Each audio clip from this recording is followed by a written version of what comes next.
The city of Riverton was a beast of steel and glass, a sprawling urban jungle that never truly slept. But for Maya Hart, it felt more like a cage she was frantically trying to keep locked. The digital clock on her nightstand read 6 in the morning. Maya stared at the ceiling, her mind already racing through the mental ledger of her life. Rent was due in 4 days. The electricity bill had arrived yesterday, a stark white envelope that felt heavier than it looked.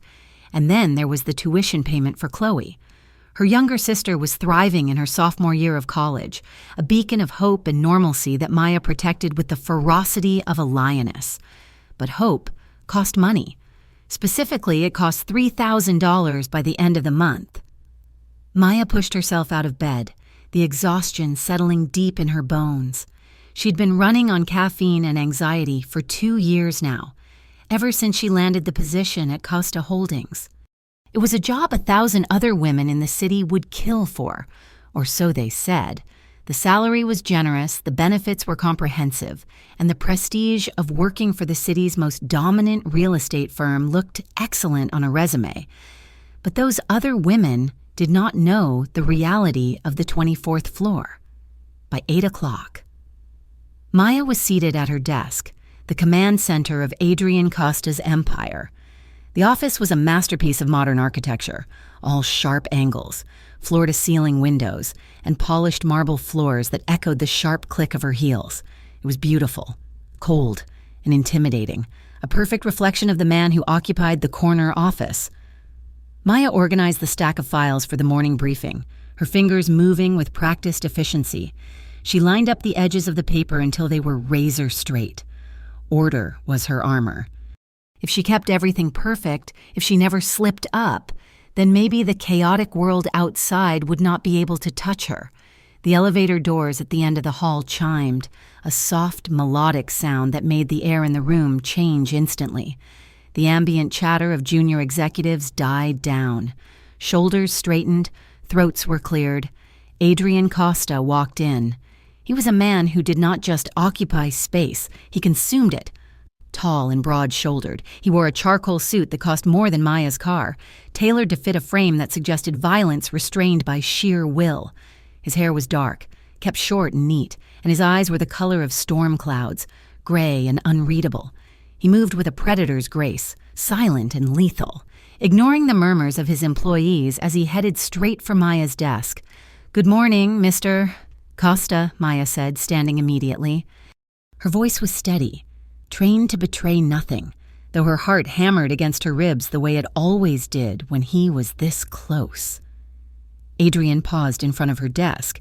He did not smile. He rarely smiled. Instead, his gaze swept over her face, lingering for a fraction of a second too long on her eyes before dropping to the files in her hands. "Maya," he said. His voice was a deep baritone that seemed to vibrate in the air between them. It was low, smooth, and terrifyingly calm.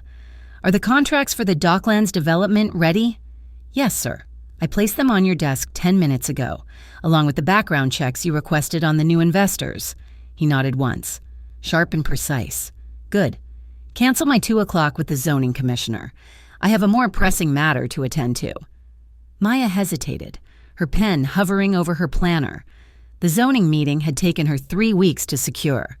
"Mr. Costa, the commissioner is notoriously difficult to reschedule." "If we cancel—" "I said cancel it," Adrian interrupted, his tone leaving no room for argument. His eyes locked onto hers, and for a moment the temperature in the room seemed to drop. "Tell him something unavoidable came up. He will understand, or he will be made to understand." A shiver ran down Maya's spine, cold and sharp. It was phrasing like that, ambiguous, heavy with unspoken threat, that fueled the whispers around the water cooler. Everyone in Riverton knew the Costa name was built on old money, but the rumors said the foundation was mixed with blood. They whispered that Costa Holdings was merely a gleaming white mask worn by the Costa Syndicate, a criminal organization that had run the city's underworld for 3 generations. Maya tried to ignore the gossip. She needed this job. She needed the safety it provided for her and Chloe. But sometimes, when Adrian looked at her like this, as if he could see every secret she kept hidden in her chest, she wondered if she was standing in the center of a lion's den, waiting for the jaws to snap shut. "I will take care of it," she whispered. Adrian's expression softened, the shift so subtle that anyone else might have missed it. The icy edge left his eyes, replaced by something warmer, something that looked dangerously like concern. He looked down at her hand, which was gripping her pen so hard her knuckles were white. "You are doing that thing again," he murmured. Maya blinked, confused. "What thing?" "Clenching your pen. You do it when you are anxious, or when you are trying to hide that you are afraid." Maya immediately loosened her grip, setting the pen down on the blotter. "I am not afraid, mister." "Costa, just focused."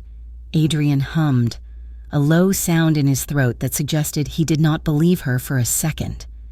He reached out, his hand brushing against the stack of papers near her arm. He did not touch her. Not really, but the heat radiating from him was palpable. "You have chipped your nail polish," he noted quietly. His eyes were focused on her fingers. "It is unlike you to be anything less than perfect." "Maya." She flushed, tucking her hand behind her back.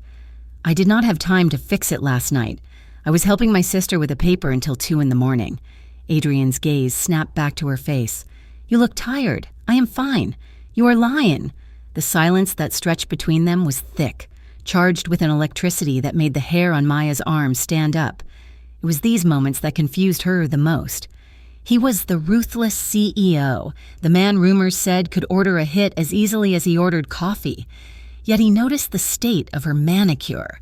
He noticed when she was tired. He spoke her name with a cadence that sounded almost possessive. "Go home early today," he said abruptly, turning toward his office door. "I cannot," she protested, her professional instincts kicking in.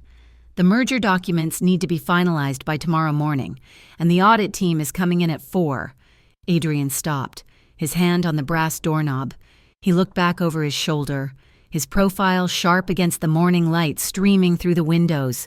"Then order dinner on the company card, and do not stay past 8. That is an order. Maya."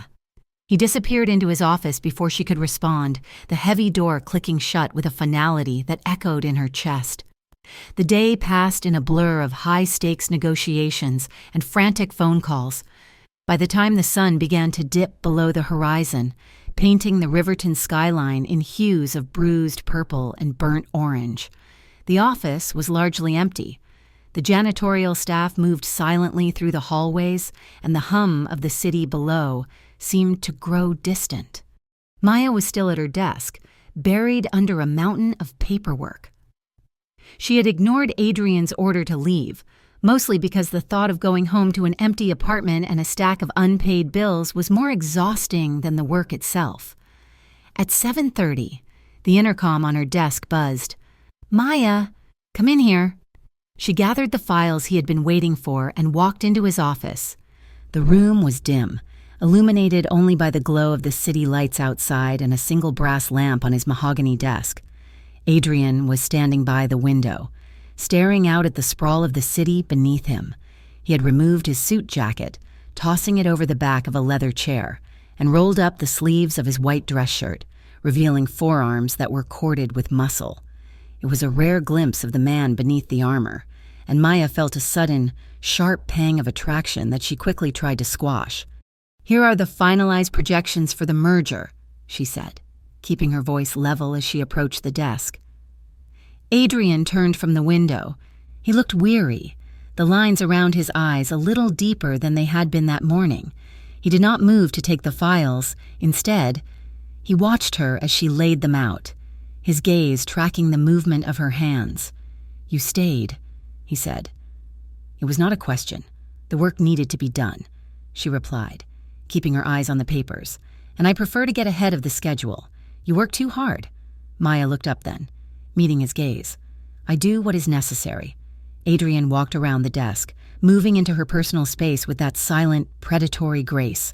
He stopped just a foot away from her, the scent of him, sandalwood, expensive tobacco, and something distinctly masculine filled her senses.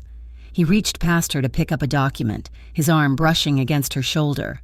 The contact was electric. Maya stopped breathing for a second, her heart hammering a frantic rhythm against her ribs. He was so close she could feel the heat of his body, could hear the slow, steady intake of his breath. He leaned over her shoulder to review the text she was pointing at. His face was inches from hers. If she turned her head just slightly, her nose would brush against his jaw. "This clause here," he said, his voice low and rough, vibrating near her ear. "It is too vague. They will try to use it to leverage a lower price in the third quarter." Maya tried to focus on the words on the page, but the letters were swimming. His presence was overwhelming. I can rewrite it. I can tighten the language." She reached for the file, her hand trembling slightly. In her haste, her heel caught on the thick plush of the rug. She stumbled, a small gasp escaping her lips as gravity claimed her. She braced herself for the impact, but it never came. Adrian moved with impossible speed. His arm shot out, catching her firmly around the waist, hauling her up against him. The impact of her body hitting his was solid and jarring. Maya's hands instinctively flew up to brace herself against his chest. Beneath the crisp white cotton of his shirt, she could feel the hard wall of muscle, rigid and tense. For a heartbeat, time seemed to suspend itself. She looked up, eyes wide, and found Adrian staring down at her with an intensity that made her knees weak. His arm was a steel band around her waist, holding her flushed against him. Her hips were pressed to his, and she could feel the tension radiating off him in waves. His eyes were dark, the gray swirling with something volatile. He did not let go. If anything, his grip tightened, his fingers digging into the curve of her waist, pulling her even closer until there was no air left between them. "Are you all right?" he asked, his voice a ragged whisper. Maya nodded, unable to find her voice. She could feel his breath on her lips. His gaze dropped to her mouth, lingering there with a hunger that was raw and terrifying. The air in the room grew heavy, charged with a desire that had been simmering beneath the surface for 2 years. Unspoken and forbidden, she felt the urge to lean in, to close the fraction of distance remaining between them. She saw his head lower slightly, his eyes half closed, his jaw clenched as if he were fighting a war within himself. Then, just as quickly as it had happened, he snapped. Adrian released her abruptly. Stepping back as if he had been burned, he turned away from her, running a hand through his hair, his posture rigid. "I apologize," he said, his voice cold and clipped. "I should have been more careful." Maya stood there, bereft and trembling, her skin still burning where he had touched her. It was my fault. "Mr. Costa, I was clumsy." "Leave the files," he commanded, not looking at her. "Go home, Maya. Now." The dismissal was sharp, a slap in the face after the intimacy of the moment before. Maya swallowed the lump in her throat, her chest aching with a confusion she could not name. "Good night, Mr. Costa," she whispered. She fled the office, the click of her heels echoing loudly in the silent corridor, leaving him standing alone in the shadows of his empire. The next morning, the temperature in the office was sub-zero. Maya arrived early, determined to act as if nothing had happened, but Adrian made it impossible. He did not come to her desk. He did not ask for his coffee. When she brought him the revised contracts, he did not look up from his computer screen. "Leave them there," he said, his voice flat and devoid of emotion. Maya placed the folder on the corner of the desk. "Is there anything else you need?" "Sir, no. Close the door on your way out." The rejection stung more than she expected. All day, he was distant, curt, and aggressively professional. It was as if he was punishing himself for the lapse in control the night before, and Maya was collateral damage in his internal war. He barked orders through the intercom, criticized a typo she made on a memo with unnecessary harshness, and avoided eye contact completely. By 5 o'clock, Maya felt small, foolish, and incredibly lonely. She sat at her desk, staring at the blinking cursor on her screen, wondering why she felt like crying over a man who was essentially a stranger, a dangerous stranger who lived in a world she could never understand. "You look like you were planning a funeral," a voice chirped from the hallway. Maya looked up to see Lena leaning against the doorframe of the reception area. Lena was everything Maya was not, bold, loud, and unapologetically vibrant. She wore a bright red coat and held a cupcake with a single candle stuck in it. "Happy birthday to me," Lena announced, marching over to Maya's desk. "And since you forgot to text me until noon, you owe me a night of your life." Maya rubbed her temples, a tired smile tugging at her lips. "I am so sorry, Lena. Today has been... hell, I did not mean to forget." I know. The brooding overlord kept you busy," Lena said, waving her hand dismissively. She hopped up to sit on the edge of Maya's desk, swinging her legs. "But seriously, Maya, look at you. You have dark circles under your eyes. Your skin is pale, and you have that look again, I am terrified I'm going to lose my job if I breathe wrong look." Maya sighed, leaning back in her chair. "It is not just the job. Lena, it is everything. Chloe's tuition, the rent, the car payment. If I lose this, I lose everything. So you are going to spend your 20s hiding in this glass tower, shaking every time your boss raises an eyebrow?" Lena challenged. "That is not living. Maya, that is surviving. And barely." "What do you want me to do?" Maya asked, frustration leaking into her voice. "I want you to come out with me tonight to celebrate my birthday properly." Maya groaned. "Lena, I am exhausted. I just want to go home, put on sweatpants, and sleep for 12 hours. "No," Lena said firmly. "We are going to Club Elysium." Maya froze. "Elysium?" "Lena, we cannot afford the cover charge, let alone the drinks. That place is for, well, people like him." She gestured vaguely toward Adrian's closed office door. "First of all, I know a promoter who got us on the list, so cover is free," Lena said triumphantly. "And second, who cares if it is for rich people? You work for one of the richest men in the city. You belong there just as much as anyone else. You deserve one night, Maya. One night where you are not Adrian Costa's secretary. One night where you are just Maya, the hot 24-year-old who deserves to dance and drink champagne and maybe flirt with a guy who does not look like he wants to fire her." Maya looked at her friend. Really looked at her. Lena was right. For 2 years, Maya had been a ghost in her own life, haunting the halls of Costa Holdings, living in fear of a man who could destroy her world with a single word. She was tired of being scared. She was tired of being careful. She glanced at Adrian's closed door one last time. He had not spoken to her in 4 hours. He had treated her like a piece of office furniture. Why should she spend her evening worrying about him? "Okay," Maya said, a sudden spark of rebellion igniting in her chest. Lena's jaw dropped. "Wait, really? You are saying yes?" "Yes," Maya said, standing up and grabbing her purse. "Let's go." 2 hours later. Maya stood in front of the full-length mirror in Lena's apartment, barely recognizing the reflection staring back at her. Lena had pulled a dress from the back of her closet, a garment Maya would never have bought for herself. It was black, simple in design but daring in its cut. It hugged her curves like a second skin, the neckline plunging just enough to be provocative without revealing too much. The fabric shimmered under the bedroom lights. Maya smoothed her hands down her hips. "Is it too much?" she asked nervously. "It is perfect," Lena declared, standing behind her. "You look devastating." Maya put on the heels Lena had lent her, strappy, silver stilettos that added 3 inches to her height and forced her to carry herself with a different kind of posture. She applied a coat of dark red lipstick, the color stark against her pale skin. She took a deep breath. The woman in the mirror did not look like a secretary. She did not look like someone who worried about electric bills. She looked dangerous. They took a cab to the warehouse district, where Club Elysium sat like a crown jewel amidst the grit of the city. The line outside was long, filled with people hoping to get a glimpse of the elite, but Lena marched them straight to the VIP entrance. The bouncer checked his list, nodded, and unhooked the velvet rope. Inside, the club was a sensory overload. The bass thumped in Maya's chest, a steady, hypnotic rhythm.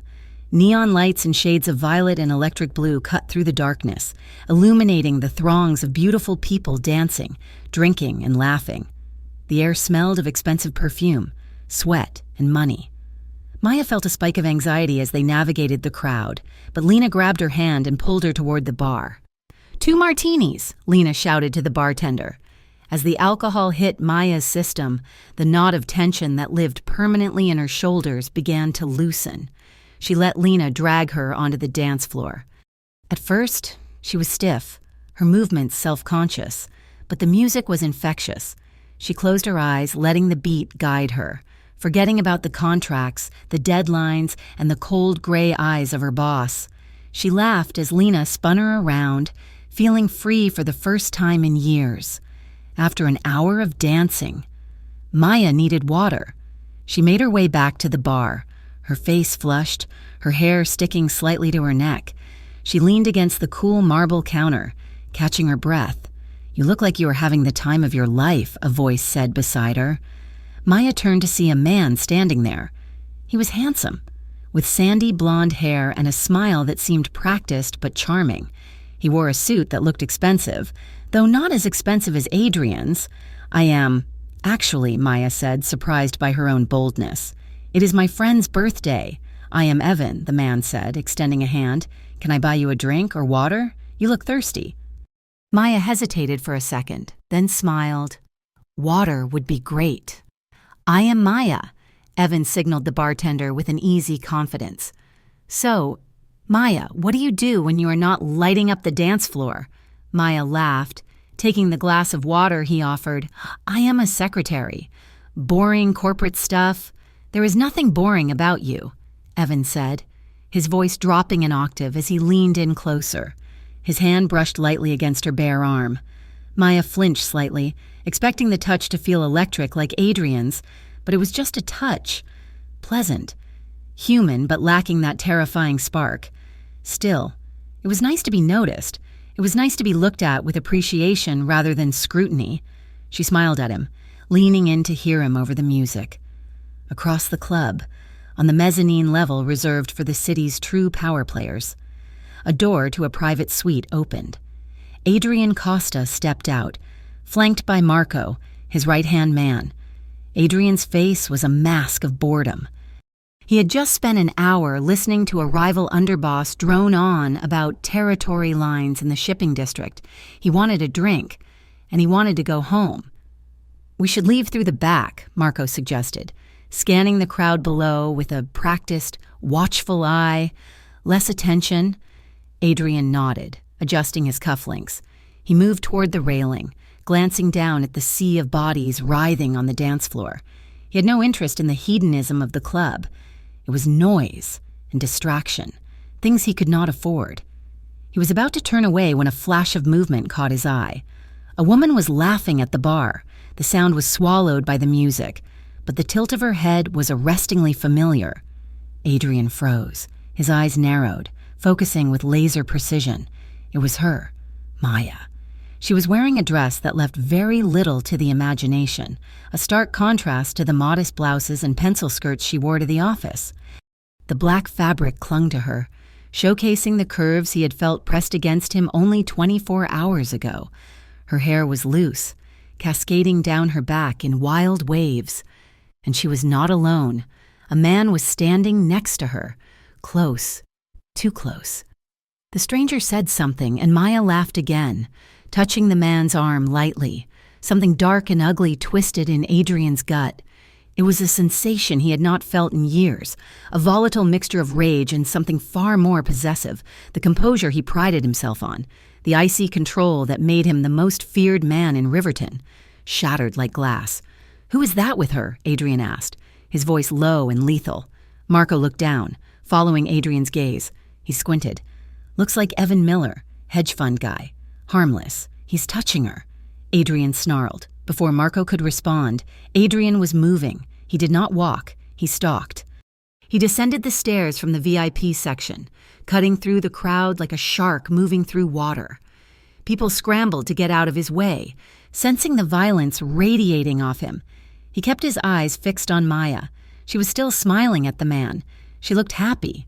She looked beautiful. And she looked completely vulnerable in a room full of wolves. He did not think. He did not plan. He simply reacted. Maya was just about to answer a question Evan had asked when a shadow fell over them. The air pressure seemed to drop, and the hair on the back of her neck stood up. She knew that presence. She knew it in her bones. She turned around, the smile freezing on her lips. Adrian stood there, towering over her. His jaw was tight, a muscle feathering in his cheek. His fists were clenched at his sides. His eyes were not the cool gray of the boardroom. They were black with fury. "Adrian," she breathed, the glass of water slipping slightly in her hand. "What are you doing here?" He did not look at Evan. He did not look at the crowd gathering around them. He looked only at her, his gaze sweeping over the dress, the exposed skin of her shoulders, the high heels. "This place is not for you," he shouted, his voice cutting through the thumping bass of the music. The words hung in the air, heavy and possessive. People nearby stopped dancing, turning to watch the scene unfold. Maya felt her face heat up, a mixture of shock and humiliation washing over her. This was not her boss. This was the man from the rumors. This was the dangerous figure whispered about in dark corners. "Excuse me?" Evan stepped in, trying to look gallant but failing to hide his nervousness. "Who is this guy? Maya?" Adrian shifted his gaze to Evan for the first time. The look he gave him was terrifying in its emptiness. It promised violence. "Walk away," Adrian said softly, "before you lose the ability to walk at all." Evan paled, taking a stumbling step back. He looked at Maya, then at Adrian, and made the calculation of a survivor. He turned and disappeared into the crowd without another word. Maya stared at Adrian, her shock turning into anger. She straightened her spine, channeling every ounce of courage Lena had tried to instill in her. "You have no right to do that," she hissed, stepping toward him. "I am off the clock. Mr. Costa, I can be where I want, with whoever I want." "No, you cannot," Adrian growled. He stepped into her space, blocking out the rest of the room. "You have no idea what kind of monsters are in this room. Maya, you have no idea what they would do to someone like you just to get to me." "Someone like me?" Maya demanded, her voice shaking. "I am just your secretary. Remember, I am nobody." Adrian looked down at her, his breathing heavy, his chest heaving. The anger in his eyes warred with something else. Desperation. "You are not nobody," he said, his voice dropping to a rough whisper that only she could hear. "Not to me." He reached out, his hand wrapping around her upper arm. His grip was firm, possessive, burning through her skin. "We are leaving," he stated. "I am not going anywhere with you," Maya protested, trying to pull her arm back. Adrian did not let go. He leaned down, his lips brushing her ear, his voice dark with a promise that sent a shiver straight to her core. "You can walk out with me, Maya, or I can carry you, but you are not staying here another minute." Maya looked into his eyes and saw that he meant every word. The terrifying, beautiful monster behind the CEO's mask was fully exposed, and for the first time, she realized just how deep into his world she had already fallen. The silence of Lena's apartment was broken only by the rustle of fabric and the soft clink of jewelry being gathered from a ceramic dish. Maya stood before the full-length mirror, her breath catching in her throat as she smoothed the material of the dress down her hips. It was a garment that felt like a lie, or perhaps a confession. The dress was a sleek sheath of midnight blue silk, simple in its construction but devastating in its fit. It clung to her curves with an intimacy that made her cheeks flush, dipping low in the back to expose a sweep of pale skin she usually kept hidden beneath sensible blazers and cardigans. "Turn around," Lena commanded from the bed, where she sat watching with a critical, affectionate eye. Maya turned slowly, the movement unfamiliar. She felt exposed, not just physically but emotionally. For 2 years, she had wrapped herself in layers of professionalism, wearing high necklines and neutral colors as armor against the world, and specifically against the piercing gray gaze of Adrian Costa. "You look dangerous," Lena said, a grin spreading across her face. "I feel ridiculous," Maya countered, though her voice lacked conviction. She looked at her feet, encased in a pair of black stilettos that added 3 inches to her height. The arch was steep, forcing her calves to flex, altering her posture into something more commanding, more aware. "I cannot walk in these. Lena, I am going to trip and break my neck. And then who will organize the quarterly files? Forget the files, Lena said, standing up and crossing the room to place her hands on Maya's shoulders. Look at yourself, Maya. Really look. You are not just a secretary tonight. You are a woman who deserves to be seen. You deserve to take up space. Maya lifted her gaze back to the mirror. The woman staring back did not look like the person who frantically balanced checkbooks at midnight or flinched when her boss's voice dropped an octave. She looked poised. She looked alluring. I do not recognize her, Maya whispered. Good, Lena said, because tonight we are leaving the old Maya at home. The transition from the quiet apartment to the sensory assault of Club Elysium was jarring. The club was a fortress of concrete and neon located in the heart of the warehouse district, a place where the city's elite went to shed their inhibitions. A line of people snaked around the block, shivering in the cool night air. But Lena navigated them straight to the VIP entrance, flashing a smile at the bouncer that got the velvet rope unhooked in seconds. Inside, the air was thick, vibrating with a bass line that Maya could feel in the hollow of her chest. It smelled of expensive cologne, ozone, and the distinct sharp tang of premium vodka. Beams of laser light cut through the artificial fog, painting the throngs of dancers in flashes of electric blue and violet. Maya instinctively reached for Lena's hand, her earlier confidence wavering in the face of such raw energy. The crowd was a mix of high-fashion models, tech moguls, and men who wore suits that cost more than Maya's entire education. It was a world of predators and peacocks, and she felt distinctly out of place. Drink first, then dance. Lena shouted over the music, pulling her toward the sprawling bar that dominated the center of the room. After a glass of champagne that tasted like crisp apples and money, the knot of anxiety in Maya's stomach began to unravel. She let Lena drag her onto the dance floor, the sea of bodies parting and closing around them. At first, Maya moved stiffly, her mind still tethered to the office, to the emails she hadn't sent, to the way Adrian had looked at her when he caught her falling.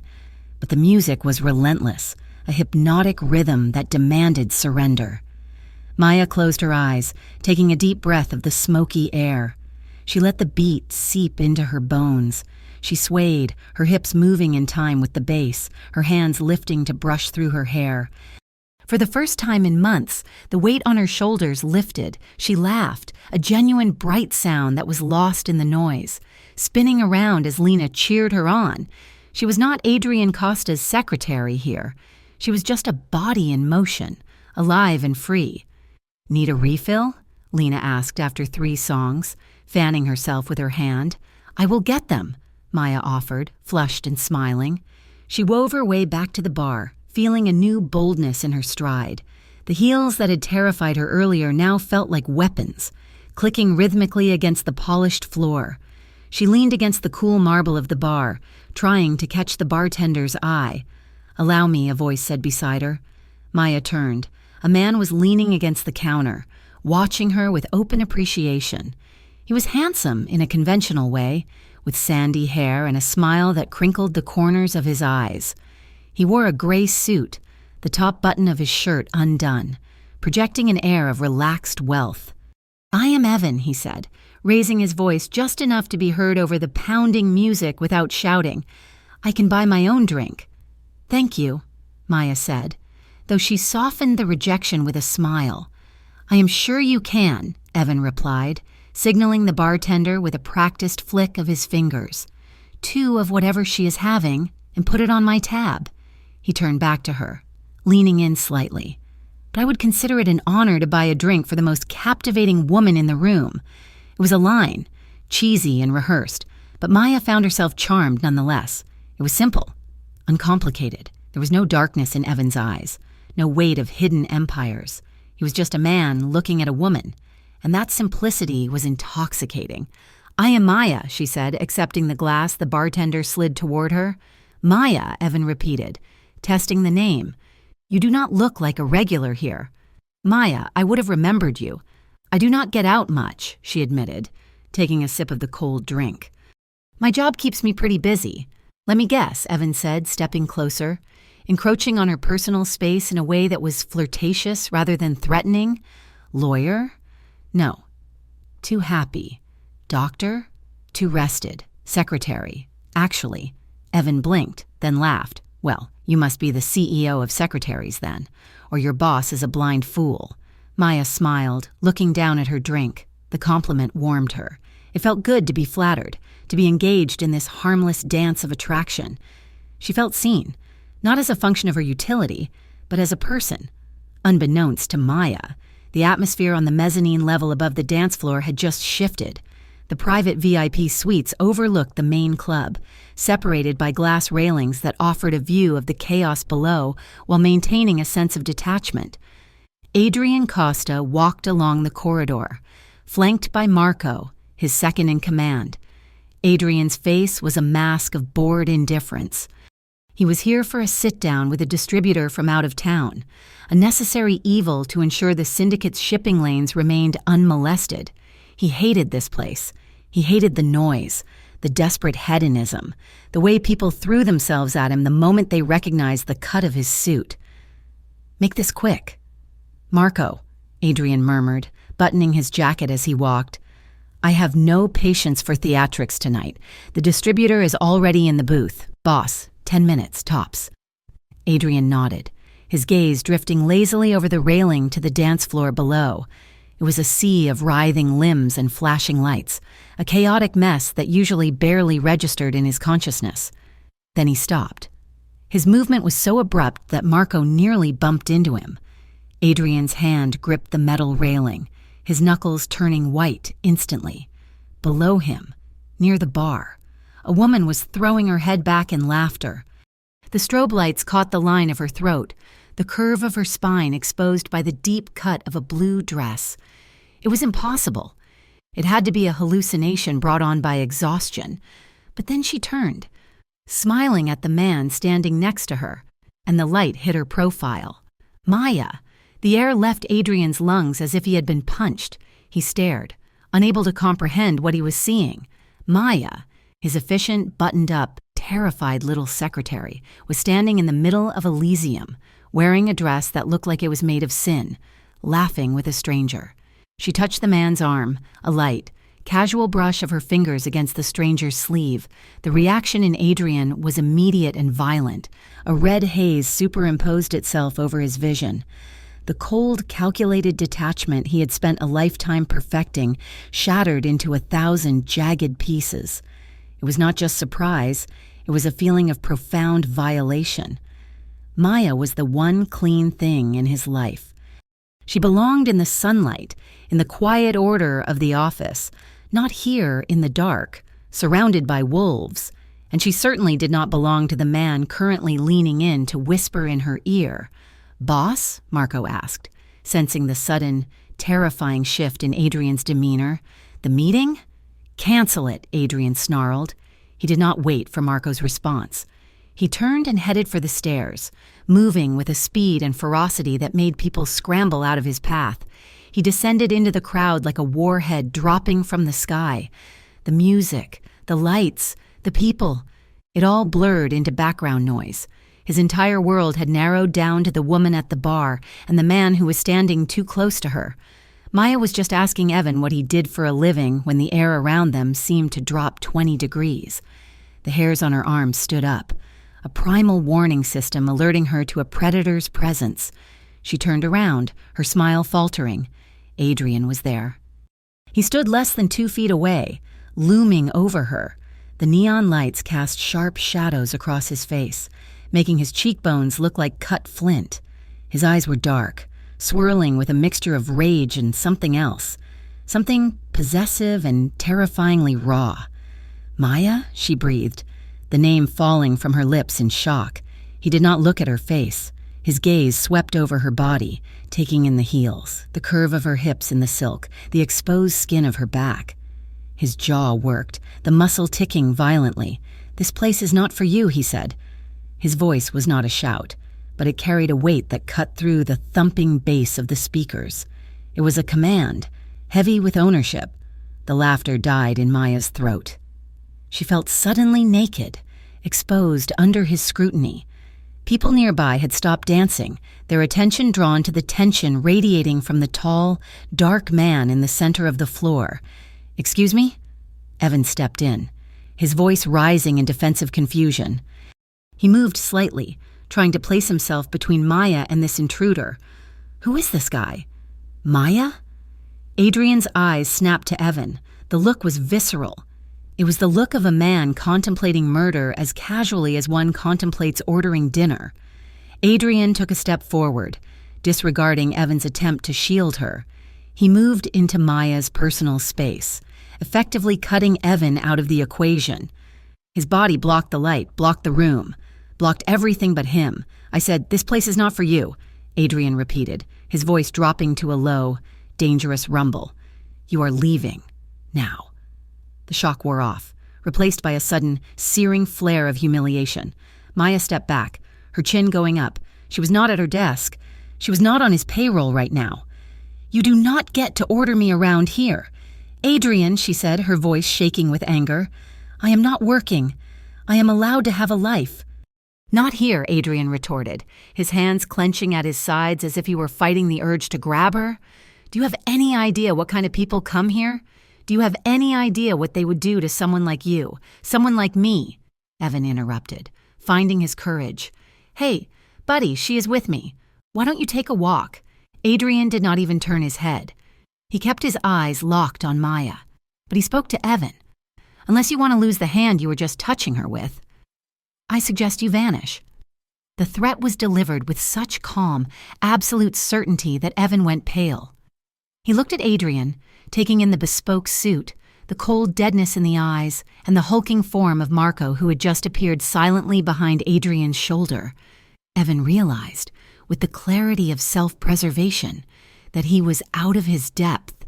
"Maya, I'm gonna go," Evan stammered, backing away. "Evan, wait," Maya started, but he was already disappearing into the crowd, leaving her alone with the wolf. She turned back to Adrian, her face burning. "Are you happy? You just chased him away. You have no right to do this. I have every right to keep you from making a mistake." Adrian shot back. He reached out, his hand closing around her upper arm. It wasn't painful, but it was firm. An anchor she couldn't break. The heat of his palm seared through her skin. "We are done here. I am not going anywhere with you," Maya cried, trying to wrench her arm free. Adrian ignored her protest. He began to pull her, not toward the exit, but toward a shadowy alcove near the VIP stairs, away from the prying eyes of the crowd. He moved with a determination that frightened her. "Let me go," she hissed as he cornered her in the quiet space. The music was muffled here, a dull thudding in the background, making the silence between them feel heavy and suffocating. Adrian released her arm, but he planted a hand on the wall beside her head, trapping her. His breathing was ragged, his chest heaving as if he had just run a mile. "Why are you doing this?" Maya demanded, tears of frustration pricking her eyes. "Why do you care where I am? I am just your secretary. Remember? I am just the girl who files your papers and orders your coffee." Adrian stared down at her, his eyes tracing the line of her throat. The anger in his face was cracking, revealing a desperate, terrifying fear beneath it. "Is that what you think?" he whispered harshly. "You think you are just a secretary to me?" "Yes," Maya shouted, though her voice broke. "You ignore me.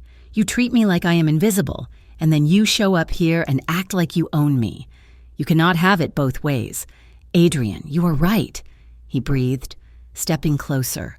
The space between them evaporated. Maya could smell the sandalwood and the faint, metallic scent of the night air on him. "I cannot have it both ways.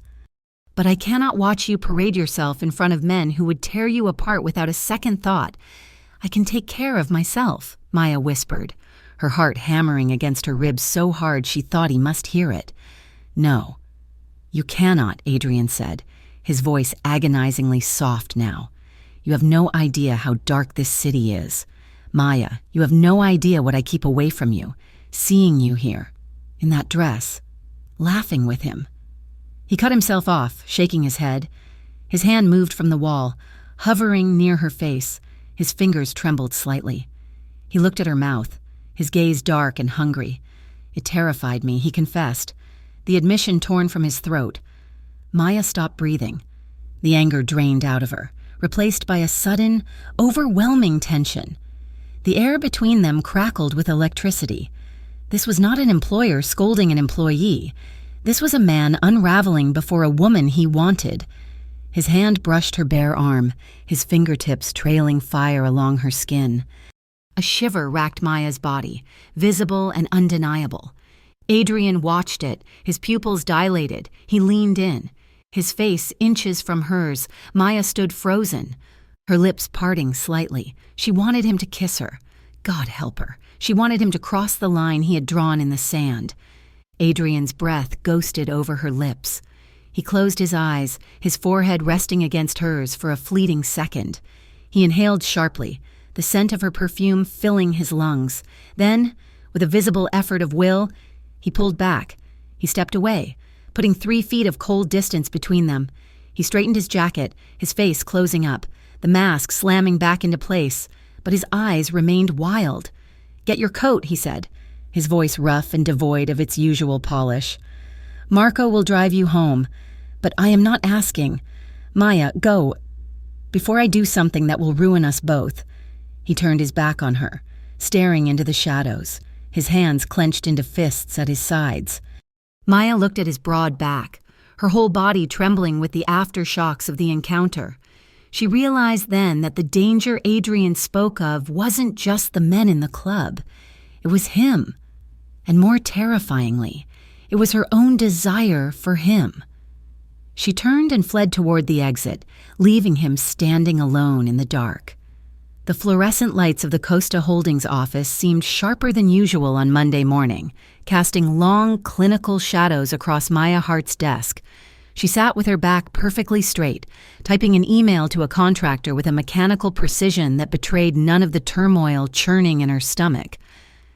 It had been 36 hours since the incident at Club Elysium, 36 hours since Adrian Costa had shattered the professional glass wall between them, dragged her into the shadows, and looked at her with a hunger that still made her skin prickle with heat. Maya had arrived at the office 20 minutes early, determined to reset the equilibrium. She wore her most conservative blouse, a high-collared cream silk, and had pulled her hair back into a severe bun. She was Maya, the secretary, again. She was efficient whilst she was invisible. Or at least, she tried to be. The heavy oak door to Adrian's office remained closed, but the blinds were open. Every time Maya stood to file a document or walk to the printer, she felt the weight of a gaze pressing against her spine. She risked a glance once, and only once. Adrian was seated at his massive desk, phone pressed to his ear, his expression a mask of ruthless concentration, but his eyes were not on the paperwork in front of him. They were fixed on her, dark and unreadable. The moment their eyes met through the glass, his gaze softened. It was a terrifying, subtle shift, the predator lowering his guard. Maya looked away instantly, her heart hammering a frantic rhythm against her ribs. The silence stretched until 11 o'clock. The intercom on her desk buzzed, the sound making her jump. "Maya, bring the schematics for the riverfront project in here." Adrian's voice came through, distorted by the speaker but still possessing that low, vibrating quality that made her fingers curl into her palms. "We need to discuss the timeline." Maya took a deep breath, smoothing her skirt with damp palms. She grabbed the requested blue folder and walked toward the lion's den. When she entered, Adrian was standing by the floor-to-ceiling window, looking out at the gray skyline of Riverton City. He did not turn immediately. The room smelled of his cologne, sandalwood and something sharper, like cold rain. "I have the files. Mr. Costa," Maya said, keeping her voice steady. Adrian turned slowly. He looked tired. There were shadows beneath his eyes that spoke of a sleepless weekend, yet he was immaculately dressed in a navy suit that fit him like a second skin. He did not look at the folder in her hands. "Close the door," he said. Maya hesitated, then pushed the door until it clicked shut. The sound was deafening in the quiet room. "Sit down, Maya."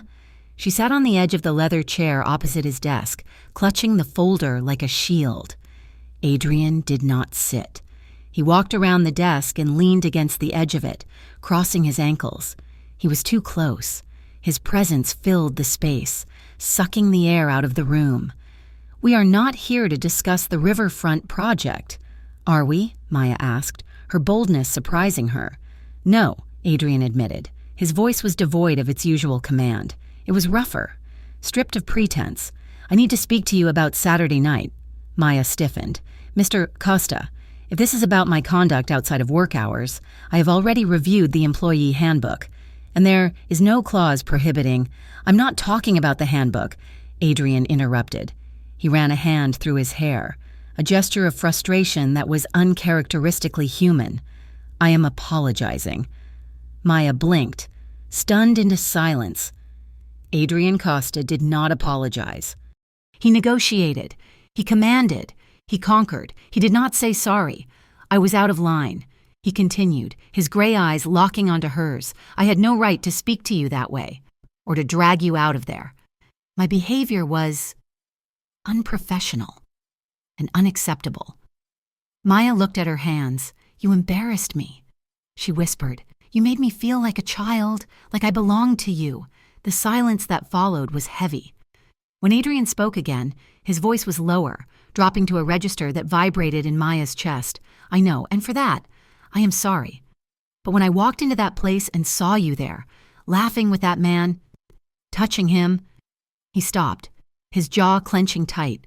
He looked away, staring at the far wall as if fighting a ghost. "It did something to me. Maya, something I did not expect. I saw red.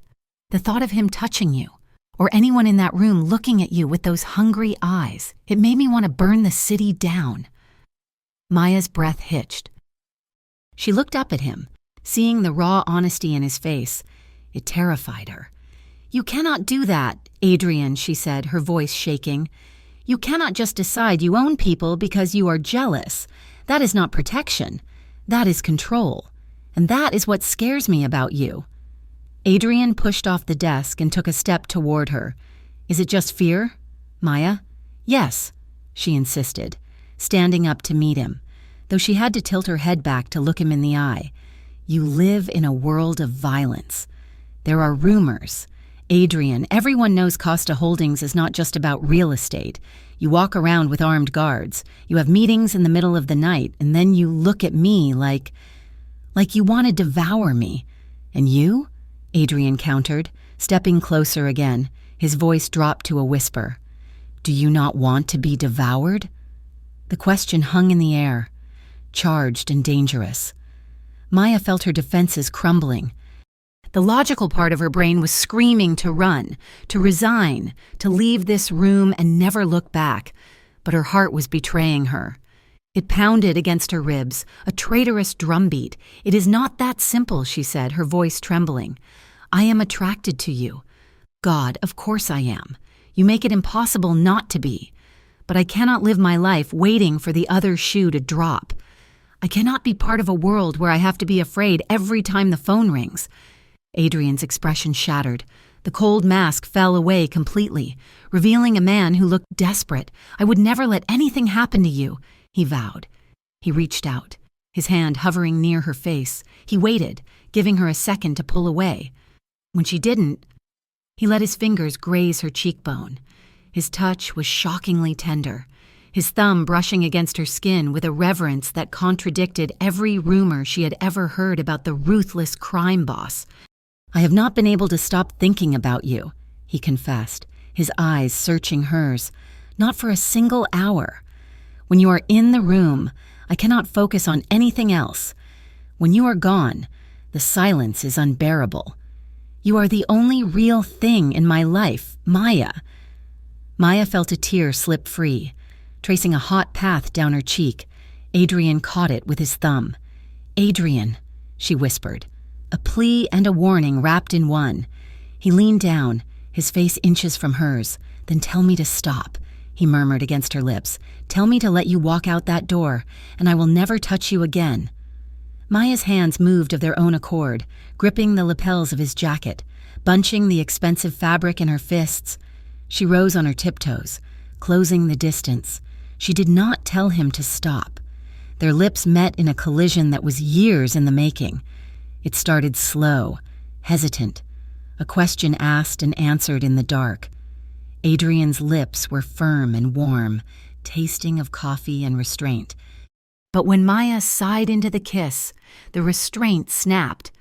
Adrian groaned low in his throat, his arms wrapping around her waist and pulling her flush against him. The kiss deepened, becoming urgent and consuming. It was an outpouring of months of stolen glances and suppressed desire. Maya melted against him, her body fitting into the hard planes of his as if she had been carved specifically for this space. His hands roamed over her back, pressing her closer, as if he could not get enough of her. Maya's fingers tangled in the hair at the nape of his neck, anchoring him to her. The world outside the office window ceased to exist. There were no contracts, no syndicates, no debts. There was only the heat of his body and the desperate, claiming pressure of his mouth. Adrian broke the kiss first, pulling back just enough to rest his forehead against hers. His breathing was ragged, his chest heaving against hers. His eyes were blown wide, dark with desire and a sudden, sharp realization. "Once we do this," he whispered, his voice rough. "Once we cross this line, Maya, there is no going back. I cannot let you go after this." Maya looked at him. Seeing the danger and the devotion warring in his gaze, she made her choice. "I am not going anywhere," she replied softly. The weeks that followed were a blur of secrecy and intensity. To the outside world, nothing had changed.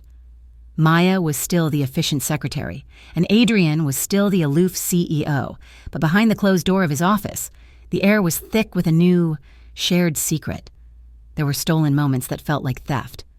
When she handed him a file, his fingers would linger on hers, a silent caress that sent shivers up her arm.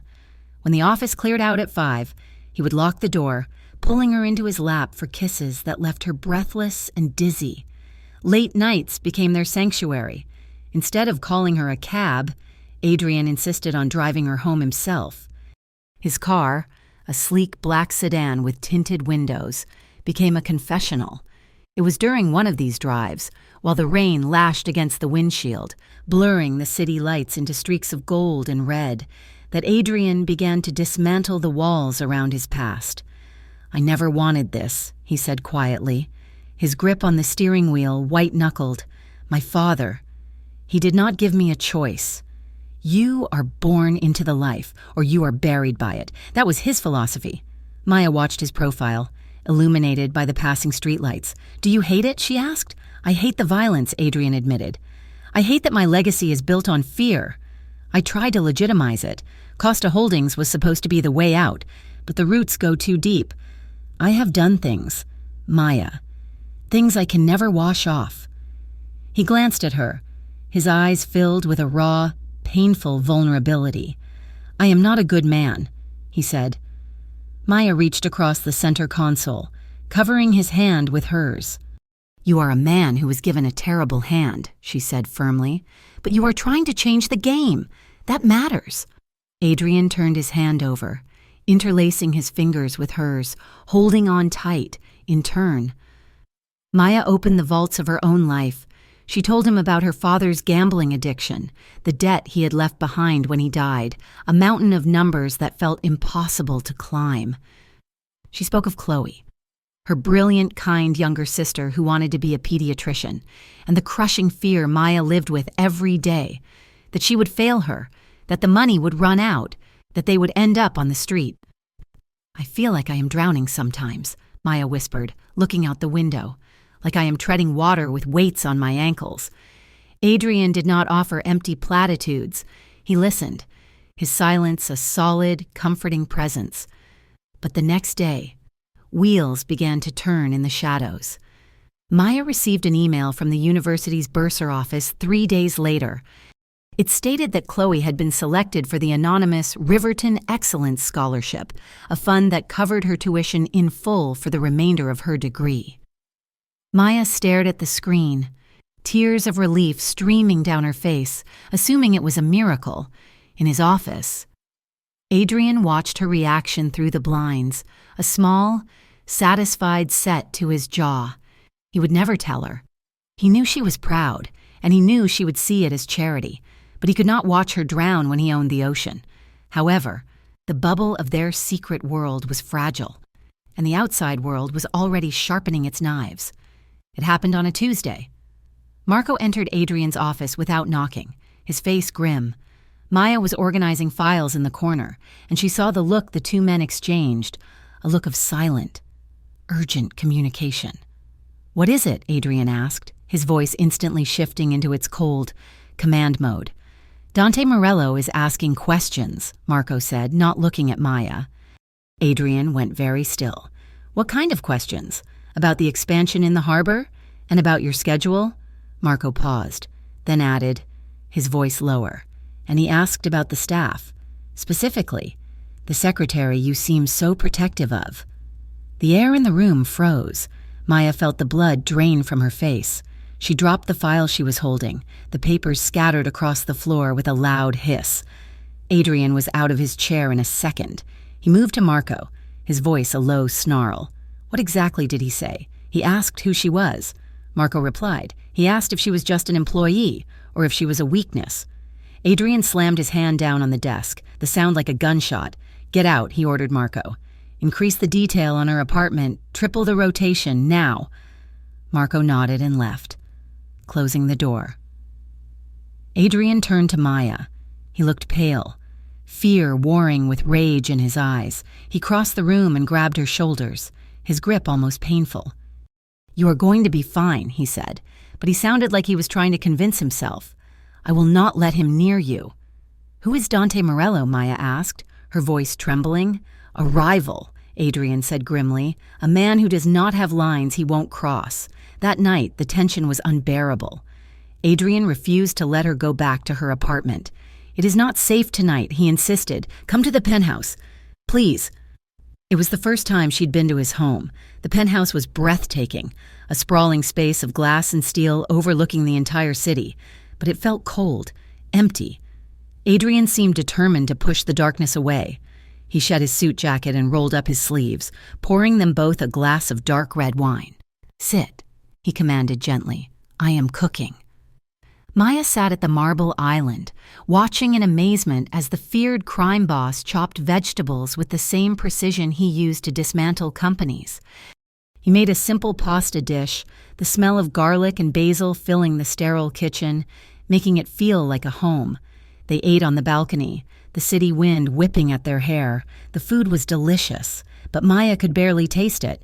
She watched Adrian, seeing the tension in his shoulders, the way his eyes constantly scanned the horizon. "Adrian," she said softly. He looked at her, and for a moment the fear vanished, replaced by that intense, burning affection. "I am sorry," he said. "I dragged you into this." "You did not drag me," Maya said. "I walked in."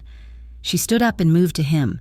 Adrian stood as well, pulling her into his arms. The night air was cold, but he was a furnace. They moved inside to the living room, collapsing onto the plush velvet couch. The kiss started slow, a comfort against the fear outside, but it quickly ignited. The wine, the danger, the proximity, it was a volatile mix. Adrian kissed her deeply, his hands moving to cup her face, then sliding down to her waist, pulling her until she was straddled across his lap. Maya buried her hands in his hair, the fear of Dante Morello fading into the background, replaced by the overwhelming reality of Adrian. He murmured her name against her skin, his lips tracing the line of her jaw, his breath hot and ragged. "You are everything," he whispered, his voice breaking. Maya pulled him closer, kissing him with a desperation that matched his own. They clung to each other as the lights of the city glittered below them. Two people finding shelter in the eye of a hurricane, knowing the storm was coming, but refusing to let go until it hit. The scene faded into the quiet intimacy of the night, leaving the threats of the morning to wait for the sun. The city of Riverton felt different to Maya Hart now. Before, it had been a landscape of deadlines, bills, and the occasional rush to catch the subway. Now, the city felt like a chessboard where she was a pawn being moved by invisible hands. It started with small things. On Tuesday, She noticed a black SUV parked across the street from her apartment building. It was there when she left for work at 7 in the morning, and it was there when she returned at 8 in the evening. On Wednesday, she saw the same vehicle idling 2 blocks away from the office. By Thursday, the feeling of being watched was a physical weight, prickling at the back of her neck. Maya sat in her favorite coffee shop, a small brick-walled place 3 blocks from Costa Holdings, waiting for her morning latte. She glanced toward the window. A man in a nondescript gray windbreaker was standing by the newsstand outside, and he was not reading the papers. He was watching the shop. Maya's grip on her purse tightened. It was the same man she had seen yesterday near the subway entrance. She grabbed her coffee the moment it was ready and walked out. Turning sharply in the opposite direction of her usual route, she walked 2 blocks, took a sudden left down a narrow alleyway that cut through to the main avenue, and paused behind a dumpster to catch her breath. Seconds later, the man in the gray windbreaker appeared at the mouth of the alley, scanning the street with professional efficiency. Maya's heart slammed against her ribs. She was not paranoid. She was being hunted. She arrived at the office 20 minutes later, her skin pale and clammy. She marched straight past the reception desk, ignoring the greeting from the front desk clerk, and headed for the elevators. When she reached the top floor, she did not stop at her desk to drop off her coat. She walked straight to the heavy oak doors of the CEO's office and threw them open. Adrian was on the phone, standing by the window. He turned, surprised by the intrusion, his eyebrows knitting together when he saw the look on her face. He murmured a quick goodbye and hung up the phone. "Maya," he started, taking a step toward her. "What is wrong? You look—" "Who is he?" Maya interrupted, her voice trembling with a mixture of fear and fury. Adrian stopped. His expression shifted instantly from concern to a guarded, careful mask. "Who is who?" "The man in the gray jacket," she snapped, stepping further into the room and letting the door slam shut behind her. "The man who has been following me for 2 days. The black SUV outside my apartment. Do not lie to me. Adrian, is it him? Is it the man from the club? Dante Morello?" Adrian let out a slow breath. His shoulders relaxed slightly, but his eyes remained serious. "No. It is not Morello." "Then who is it?" Maya demanded. "It is my security team," Adrian said calmly. The admission hit Maya harder than a lie would have. She stared at him, her mouth opening and closing as she processed the betrayal. You had me followed?" "I am having you protected," Adrian corrected, moving behind his desk as if seeking a barrier between them. "I assigned a rotation of guards to keep an eye on you. I also had your building's security system upgraded yesterday while you were at work. The landlord thinks it was a municipal requirement. It was not." Maya felt a hot flush of anger rise up her neck. "You had people watching me? Without telling me. You invaded my privacy. Adrian, you treated me like property. I treated you like a target." Adrian's voice rose, matching her intensity. "Because that is what you are. Maya, whether you want to admit it or not, being with me puts a target on your back. I did what was necessary to ensure you are safe." "Necessary," Maya shouted, throwing her hands up. "I walked 3 blocks out of my way today because I thought I was being stalked by a murderer. I was terrified." "Adrian!" "I thought I was going to die in an alleyway." Adrian flinched, pain flashing across his features. "I am sorry you were scared. That was not the intention. They were supposed to be discreet." "Discreet," Maya scoffed, stepping closer to the desk, her eyes blazing. "That is not the point. The point is that you made a unilateral decision about my life without consulting me. You do not get to control where I go or who watches me. I am your partner, not your prisoner." Adrian rounded the desk, his composure snapping. He closed the distance between them in 3 long strides, towering over her. "And what would you have said if I asked?" he demanded, his voice rough. "You would have said no. You would have said you did not want the intrusion. You would have been stubborn, Maya, and you would have been vulnerable." "I have a right to say no," Maya argued, tilting her head back to look him in the eye. "I have a right to live my life without wondering if the person walking behind me is a hitman or one of your employees. I cannot lose you," Adrian roared, the sound echoing off the glass walls. The silence that followed was deafening. Adrian stood there, chest heaving, his hands clenched into fists at his sides. The confession hung in the air, raw and bleeding.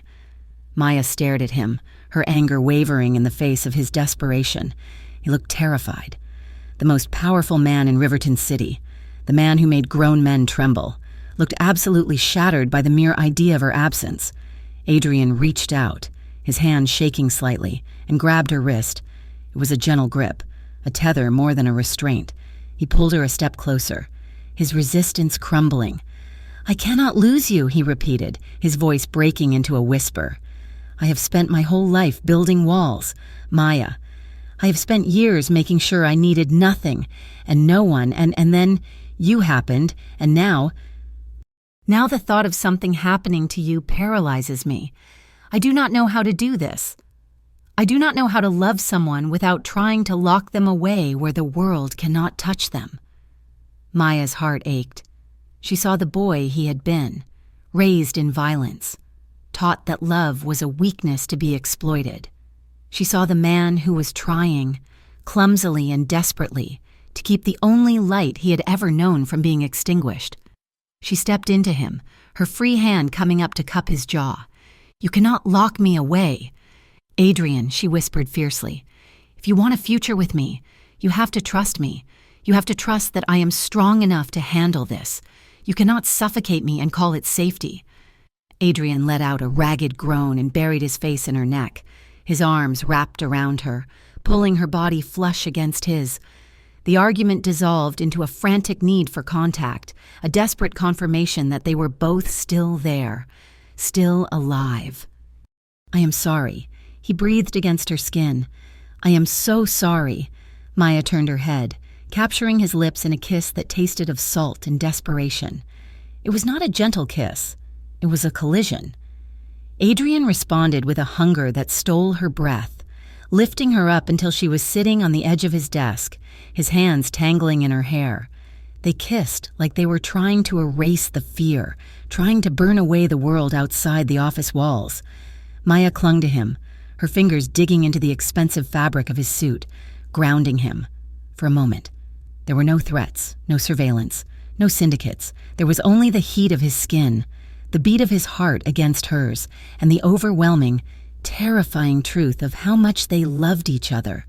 When they finally broke apart, they stayed close, foreheads resting together, breathing the same air. The office was dark now, the city lights below blinking like indifferent stars. "I will tell you," Adrian promised, his voice low and raspy. "From now on, I will tell you everything. But you have to promise me you will be careful, that you will let me protect you, even if we do it your way." "I promise," Maya whispered, but promises, no matter how sincere, could not stop the war that was coming. 2 days later, the first strike landed. Maya was in the break room making tea when Marco walked in. He looked grim, his face set in a hard line that made the junior assistants scatter. He did not look at Maya, but walked straight into Adrian's office. Maya felt a cold knot form in her stomach. She abandoned her tea and went to her desk, watching through the glass walls. Adrian stood up as Marco spoke. She saw Adrian's face turn white, then red with rage. She buzzed the intercom. "Mr. Costa, is everything all right?" There was a long pause. Then Adrian's voice came through, tight and controlled. "Come in, Maya." When she entered, Marco was staring at the floor. Adrian was standing behind his desk, his hands flat on the mahogany surface, as if he were physically holding himself back from violence. "What happened?" Maya asked. "Marco?" "Tell her," Adrian commanded. Marco cleared his throat. "There was an incident in the parking garage about 20 minutes ago, on the lower level." "My car?" Maya asked, panic spiking. "Not your car," Marco said quickly. "A silver sedan, the same make and model as yours. It was parked 2 spots away from where you usually park, and someone took a baseball bat to it," Marco said quietly. "They smashed every window. They caved in the hood, and they left a note on the dashboard." Maya felt the blood drain from her face. "What did the note say?" Adrian answered, his voice devoid of emotion. It said, "Oops, wrong one." Maya put a hand on the back of a chair to steady herself. It was a message. Dante Morello was telling them that he knew what she drove. He knew where she parked. And he could destroy her whenever he chose. It was a warning shot. Marco said, "He's probing, testing our reaction." Adrian looked at Maya. His eyes were haunted. "I am sorry," he said again. Maya shook her head, unable to speak. The reality of the danger was no longer abstract. It was shattered glass and twisted metal in the basement of her workplace. But Dante was not done. The following afternoon, Maya's phone rang. It was Chloe. Maya answered immediately, her instincts on high alert. "Chloe? Is everything okay? Maya?" Chloe's voice sounded small, shaky. "Yeah, I think so. Something weird just happened?" Maya gripped the phone, her knuckles turning white. "Where are you?" "I am at the library on campus. I was walking out to get some lunch, and these two guys came up to me. They were big. They did not look like students." "What did they do?" Maya demanded, already grabbing her purse, signaling to Adrian through the glass. Adrian was on his feet instantly. "They started asking questions." Chloe said, "They asked if my sister was Maya Hart. They asked where you worked. They asked what time you usually came home to visit." "Oh my God," Maya whispered, tears springing to her eyes. "Chloe, listen to me. It is okay." Chloe interrupted quickly. Before I could answer, this black car pulled up. Two other guys got out. They were wearing suits. They walked right up to the first guys and I do not know what they said, but the first guys looked scared. They left. Fast. Then one of the guys in suits gave me a card with a number on it and told me to go back inside the library and call you. Maya looked at Adrian. He was standing in the doorway of her office now, listening. He nodded once. A confirmation. The men in suits were his. "Chloe, stay inside," Maya ordered, her voice shaking. "Do not go anywhere. I am coming to get you." She hung up the phone and looked at Adrian. The anger was gone, replaced by a cold, hollow dread. They went after Chloe. She whispered, "I know," Adrian said softly. "My team intervened. She is safe." "Maya, she is not safe," Maya cried, her voice cracking. "She is 20 years old. She has nothing to do with this. She's just a kid. Adrian, they were going to God knows what they were going to do to her to get to you." Adrian stepped toward her, reaching out, but Maya flinched back. "Do not," she said, holding up a hand. "Please, do not touch me right now." Adrian froze, his hand dropping to his side. The rejection hit him visibly, like a physical blow. "Maya," he said, his voice pleading, "I stopped them, but you brought them there." Maya accused, tears streaming down her face. "You brought this to my door, to my sister's door. I told you I could handle it, but I cannot handle this. I cannot handle her being a pawn in your war. I will increase the detail on her. Adrian promised. I will move her to a safe house. I will—" "Stop!" Maya screamed. "Stop trying to fix it with more guards and more guns. That is not a life. Adrian, that is a prison." She grabbed her bag, her hands shaking so badly she could barely close the zipper. "I have to go get her. I will drive you," Adrian said. "No," Maya said firmly. "You will not. If you come with me, you just put a bigger target on her back. Stay away from us, Adrian, just stay away." She ran out of the office, leaving him standing alone in the silence of the executive suite. The next 3 days were a blur of misery. Maya moved Chloe into her apartment, lying and saying there was a gas leak at the dorms. She barely slept. Every creak of the floorboards, every siren in the distance made her jump. She went to work, but she was a ghost. She avoided Adrian's eyes. She spoke only when necessary. She could feel him watching her, could feel his desperation radiating across the office, but she could not bridge the gap. The guilt was eating her alive.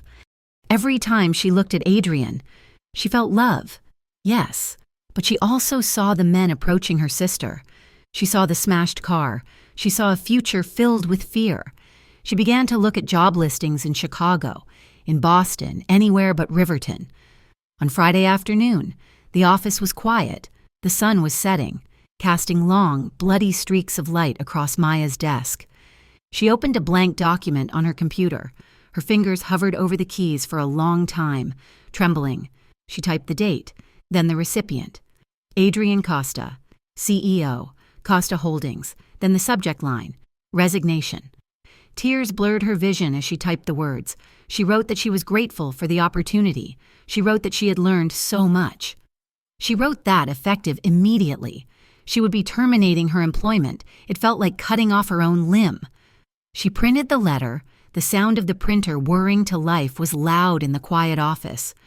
She took the single sheet of warm paper, folded it into thirds, and slid it into a plain white envelope. She did not put it on his desk. Not yet. She could not bring herself to do it.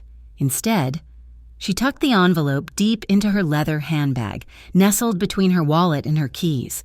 She stood up, smoothing her skirt, and prepared to leave for the day.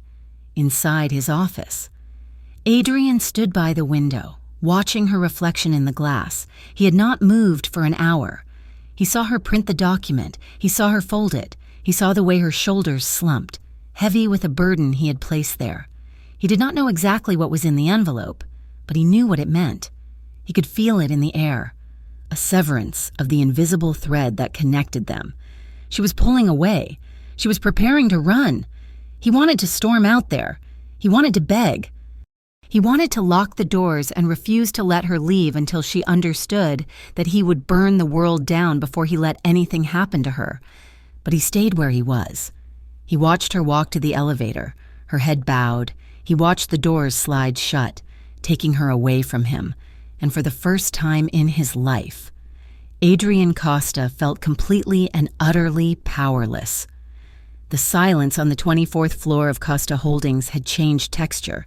It was no longer the focused quiet of productivity. It was the suffocating stillness of a held breath. For 5 days, Maya Hart had moved through the office like a specter, efficient, polite, and completely unreachable. She avoided the break room when she knew Adrian was there.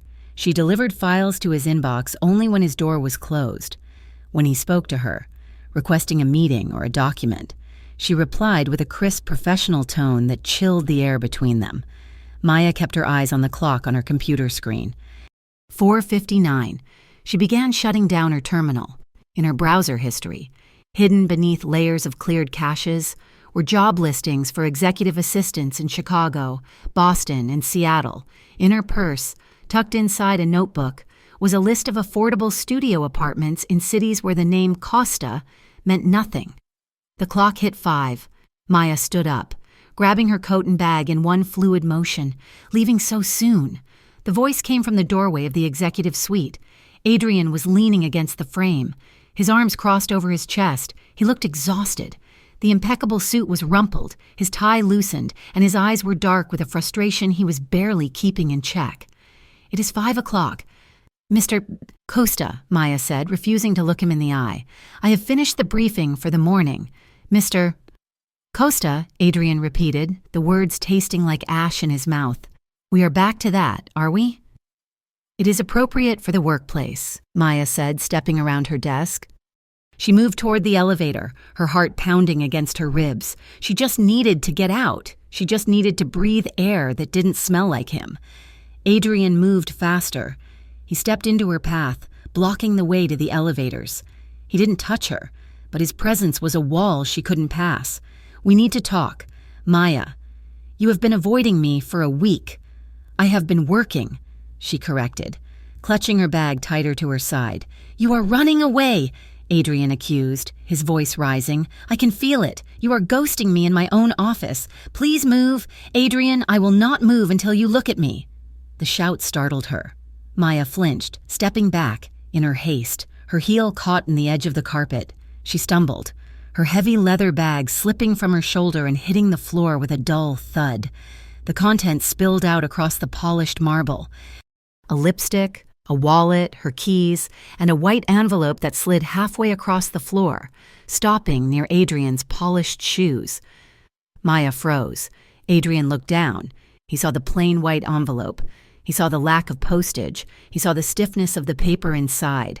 He crouched down, picking it up before Maya could move. "Give that back," she said, her voice shaking. Adrian stood slowly, his eyes locked on hers. He didn't open it. He didn't have to. He weighed it in his hand, feeling the finality of it. "Is this it?" he asked quietly. "Is this what I think it is?" Maya closed her eyes, fighting back tears. "It is my resignation." Adrian let out a sound that was half laugh, half sob. He tossed the envelope onto her desk with a violence that made her jump. "You were just going to leave? You were going to slip this under my door and vanish?" "I did not know how else to do it," Maya cried, the dam finally breaking. She looked up at him, tears spilling over. "I cannot do this anymore. Adrian, I cannot live like this." "Like what? Being loved? Being protected? Being terrified?" she shouted back. "Every time my phone rings, I think it is the police, or a hospital, or someone telling me my sister is dead because of who I work for. I look over my shoulder when I walk down the street. I check my car for... God, I do not even know what I am checking for, but I check. That is why I increase the security," Adrian said, Bawa stepping closer, his hands reaching for her but stopping in midair. "I do not want security," Maya sobbed. "I want a life. I want to be able to go to the grocery store without wondering if I am a target. I love you. Adrian, God help me. I do. But this love is tearing me apart. It is eating me alive. I look at you and I see everything I want, and then I see the darkness behind you, and I know it will swallow me whole." She wrapped her arms around herself, trembling violently. "I have to leave. For Chloe. For me. Before there is nothing left of me to save." Adrian stared at her, his face pale, his chest heaving. The silence stretched between them, thick with the wreckage of their relationship. Then his shoulders slumped, the anger drained out of him, leaving only a raw, bleeding vulnerability. "I am getting out," he whispered. Maya looked up, wiping her eyes. "What?" "I am getting out," Adrian repeated, his voice shaking. "I have already started. Why do you think I have been in meetings until 3 a.m. every night this week? Why do you think I am moving assets?" He took a step toward her, his eyes pleading. "I am severing the ties to the syndicate. Maya, I am selling off the shipping territories in the South. I am transferring the legitimate holdings into a blind trust that cannot be touched by the federal investigations. I am building a wall between Costa Holdings and the underworld." Maya stared at him, unable to process the words. You cannot just walk away. They will not let you." "I do not care what they let me do," Adrian swore, closing the distance between them. "I am doing it. For us. I want a future where I can look at you and not feel guilt choking me. I want to be the man you deserve, not the monster my father made me." He reached for her then, and this time, she didn't pull away. He grabbed her arms, pulling her close, his grip desperate. "Do not leave me, Maya. Please, give me time. I am dismantling the empire brick by brick, but I cannot do it if you are gone. You are the reason I am doing it." Maya looked into his gray eyes and saw the truth there. He was terrified, just like her. He was fighting a war on 2 fronts, one against his enemies and one against his own history. "Oh, Adriana," she breathed, a sob escaping her throat. She collapsed against him, burying her face in his chest. Adrian's arms wrapped around her instantly, crushing her to him. He held her as if she were the only thing anchoring him to the earth. "I love you," he whispered into her hair, his voice thick with emotion. "I will fix this. I swear on my life. I will fix this." Maya lifted her head, her hands finding his face. She pulled him down, kissing him with a fierce, tear-stained passion. It wasn't a gentle kiss. It was a plea. It was a promise. It was 2 people standing on the edge of a cliff, clinging to each other as the wind howled around them. Adrian lifted her, pressing her back against the edge of the desk, his body shielding hers. His hands roamed over her back, her waist, needing to memorize the feel of her. Maya gripped his shoulders, her fingers digging into the fabric of his shirt. "Stay with me," he murmured against her lips. "Just a little longer." "I am here," she whispered back. "I am here." They stayed like that for a long time, wrapped in each other's arms in the dimming light of the office, the resignation letter lying forgotten on the desk nearby. They didn't solve the world outside, but in that quiet room, they forged a pact. They were in this together. But the world outside was not content to wait. An hour later, Maya finally left the office. Adrian had wanted to drive her, but she insisted she needed to pick up fresh clothes from her apartment before going to his penthouse. He had compromised by having Marco follow her in a separate car. Maya drove her small sedan through the evening traffic of Riverton. Her lips still tingled from Adrian's kiss. Her heart felt lighter than it had in weeks, buoyed by the hope of his confession. He was leaving the life. There was a light at the end of the tunnel. She glanced in her rearview mirror. Marco's black sedan was 2 cars back. She felt safe. She turned onto the exit ramp that led toward her neighborhood. It was a curved, single-lane stretch of road bordered by high concrete walls. Suddenly, headlights blinded her from the rearview mirror. A heavy SUV surged forward, cutting in front of Marco's car and slamming on its brakes. She heard the screech of tires and the sickening crunch of metal as Marco rear-ended the SUV. Before Maya could react, a second vehicle, a dark van running without lights, roared up beside her. Maya gasped, jerking the steering wheel to the right, but there was nowhere to go. The van swerved into her lane, the metal grinding against the side of her car with a deafening shriek. The force of the impact sent her car spinning. The world turned into a blur of asphalt and concrete. Her car slammed into the retaining wall, the airbag deploying with an explosive pop that filled the cabin with white dust. Maya sat there for a second, stunned, her ears ringing. Then her door was ripped open. Rough hands grabbed her. She tried to scream, tried to fight, but she was disoriented. A gloved hand clamped over her mouth. She was dragged from the wreckage, her heels scraping against the pavement. She saw Marco running toward her in the distance, his gun drawn, but he was too far away. "Get her in the van," a voice shouted. Maya was thrown into the back of the dark vehicle. She kicked out, connecting with a shin, but a heavy blow to the side of her head sent stars exploding across her vision. Her phone, which she had been clutching, was ripped from her hand. The man in the mask smashed it against the floor of the van, the screen shattering into a spiderweb of glass. The doors slammed shut, plunging her into darkness. As the van sped away, Maya's last thought before the pain dragged her under was of Adrian, waiting for her in the penthouse, watching the clock. Adrian paced the length of his living room. It had been 40 minutes. The drive should have taken 20. He pulled his phone out to call her again, straight to voicemail. A cold dread, icy and familiar, began to coil in his gut. He dialed Marco. The line rang once. Then it clicked open. "Boss?" Marco's voice was ragged, breathless. There were sirens wailing in the background. "Where are you?" Adrian demanded, his hand gripping the phone so hard the plastic creaked. "Where is she?"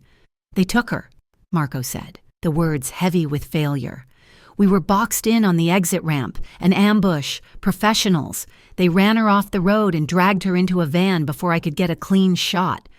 Adrian stopped breathing. The world tilted on its axis. The penthouse, the city view, the plans for the future, it all dissolved into gray noise. "Are you sure?" he whispered. "I am looking at her car right now. Adrian, it is totaled. She is gone." Adrian hung up the phone. He stood in the center of the room, a scream building in his chest that he couldn't let out. He felt like he was being hollowed out with a knife. His phone buzzed in his hand. He looked down. It was a number he didn't recognize. He answered it, putting the phone to his ear without speaking. "Hello? Adrian." The voice was smooth, cultured, and dripping with malice. "Dante Morello." "Where is she?" Adrian asked. His voice was dead. It sounded like it belonged to a corpse. "She is comfortable. For now," Dante said. "A bit shaken up, perhaps. She has a lot of fight in her.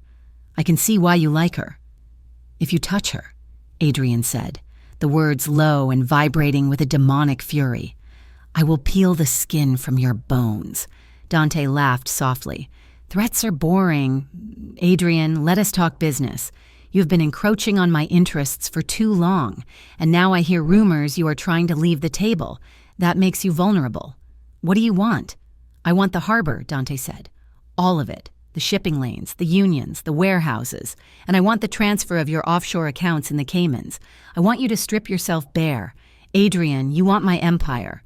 Adrian said. "I want what is mine." Dante corrected. "You have 1 hour. Transfer the deeds and the codes. If you do not, well, I suspect your pretty secretary will not look quite so pretty when I send her back to you in pieces. A chime sounded on Adrian's phone. "Check your messages. Adrian, consider it motivation." The line went dead. Adrian pulled the phone away from his ear. A photo had just come through. He looked at it, and his heart shattered. It was Maya. She was tied to a wooden chair in what looked like a damp, concrete room. Her hair was messy, a bruise was blooming purple on her cheekbone, and her lip was cut. But her eyes were looking straight at the camera. They were wide with fear. Yes, but there was fire in them. She was not broken. Adrian stared at the image, his thumb tracing her face on the screen. The door to the penthouse burst open. 3 of his top advisors, older men who had served his father, marched in. They looked grim. We heard. The oldest one, Silas, said, "Marco called it in." Adrian did not look up. "Morello wants the harbor and the accounts." Silas scoffed. "He's bluffing. He knows we would never hand over that kind of territory. It would cripple the organization. We would be finished in this city." "He has Maya," Adrian said quietly. Silas exchanged a look with the other men. "Adrian, listen to me. This is tragic. The girl is innocent, but she is one woman. You cannot sacrifice the entire syndicate for a secretary." "She is not just a secretary," Adrian snarled, turning on them. "She is a civilian," Silas shouted back. "This is the life we chose. Casualties happen. If you give Morello what he wants, you look weak. The other families will smell blood. They will come for everything else. You have a responsibility to the men who work for you." Adrian looked at the men who had raised him. He looked at the advisors who saw power as the only currency that mattered. He realized, with sudden clarity, that he hated them. He hated this room. He hated this life. "You want me to let her die," Adrian said. "I want you to be a boss," Silas said coldly. "Send a response. Refuse the terms. Strike back at his family. Make him pay, but do not negotiate for the girl." Adrian looked back at the photo of Maya. He remembered the way she had felt in his arms an hour ago. He remembered her smell. He remembered her saying, "I am here." He imagined her alone in the dark, waiting for him. He put the phone in his pocket. "Get out," Adrian said. Silas blinked. "Excuse me?" "I said get out. All of you." Adrian walked over to his desk and opened the bottom drawer. He pulled out a heavy, matte black handgun. He checked the magazine with a mechanical click. "You are making a mistake," Silas warned. "If you go after her, if you risk the organization for a woman, you are on your own. The council will not support you. You will lose your position." "I do not care about the position," Adrian said, holstering the weapon. He looked at Silas, his eyes burning with a cold, terrifying resolve. "You think power is the harbor? You think power is the money? You are wrong. Power is having something worth dying for." He walked past them, grabbing his keys. "I'm not trading her," Adrian said, his voice echoing in the large room. "I am going to get her, and if Morello stands in my way, I will burn his world to ash." Meanwhile, in a warehouse on the outskirts of the industrial district, Maya Hart sat tied to a chair. The ropes bit into her wrists, and her head throbbed with a dull, rhythmic pain. The room smelled of rust and damp earth. A single bulb swung overhead. A guard stood by the metal door, smoking a cigarette. He was young, nervous. He kept glancing at his watch. Maya took a deep breath, forcing her heart to slow down. She closed her eyes for a second, picturing Adrian, not the frantic lover, but the CEO, the man who sat in boardrooms and dismantled opponents with words. "Read the room," he had told her once. "Find the weakness." She opened her eyes and looked at the guard. "You know he is coming, do you not?" she asked. Her voice was raspy but steady. The guard looked at her, startled. "Shut up." "Adrian Costa," she continued, keeping her tone conversational. "You know his reputation. You know what he does to people who touch what is his." "I said shut up," the guard snapped, but he shifted his weight. He looked at the door. "Dante Morello is using you," Maya said. "He's going to trade me for money. But when Adrian comes, and he will come, do you think Dante is going to stand in front of you, or is he going to run?" The guard threw his cigarette on the floor and crushed it with his boot.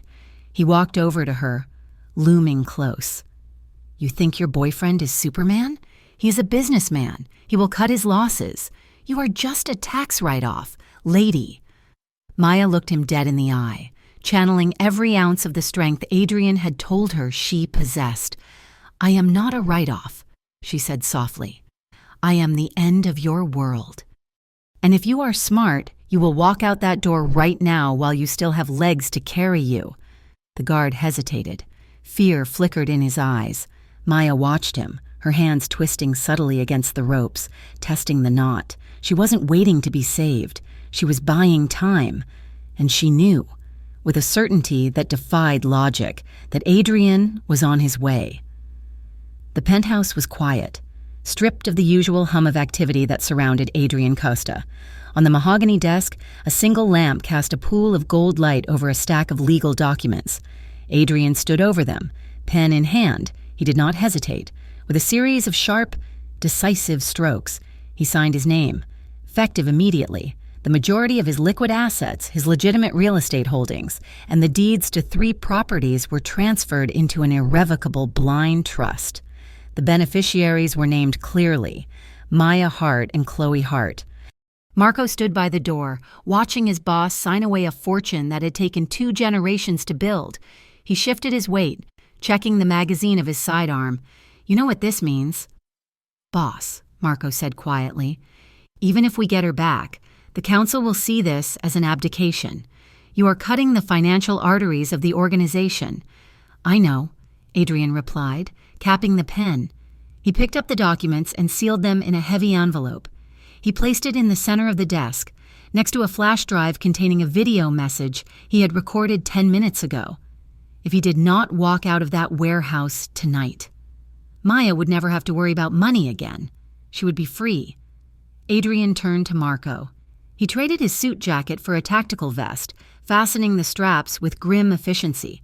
He picked up his weapon, checking the chamber. "Who is with us?" Adrian asked. "Just the inner circle," Marco answered. 3 men. Everyone else is waiting to see which way the wind blows. If we fail, they will side with Morello. "We will not fail," Adrian said. He walked to the window, looking out at the city one last time. Somewhere out there, in the dark industrial sprawl, Maya was waiting for him. The thought made his chest ache with a physical pressure. He had spent his life accumulating power, believing it was the only shield against a cruel world. He realized now that power was heavy, cold, and useless if he had no one to share it with. "Let us go," Adrian commanded. The warehouse was a cavernous, rotting structure near the docks, smelling of brine and rusted iron, inside.